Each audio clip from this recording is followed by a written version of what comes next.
before you get to the week, you have to put it in context.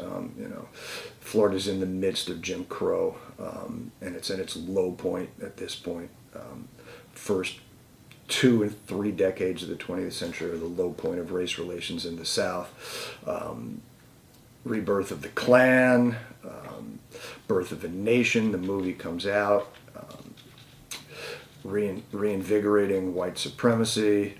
Whites are angry because the Great Migration has taken place and their cheap labor is moving to the north. We hate these people, we don't want them, they rape our women, they're awful people, but if they move, we're pissed off because we need them for cheap labor. So it's that interesting dichotomy.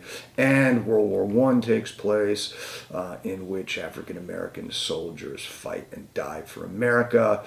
They come back and they pretty quickly make the assumption or the connection between fighting for democracy overseas and the fact that they are second-class citizens here at home. So African American soldiers are much less willing to defer to white supremacy after the war than they were before the war. So all these things put together show us that those first 5 years after the war are pretty racially tense throughout the nation. There's the horrific race riot, as it's called, or more like massacre in Tulsa, which takes place, and the Gatewood neighborhood is burned to the ground in a similar situation to Rosewood, although I think it's significantly larger and more important because it is the Black Wall Street, as it's called. So Rosewood is in the context of what's going on region-wide in the South. It's also in the context of what's going on in Florida, and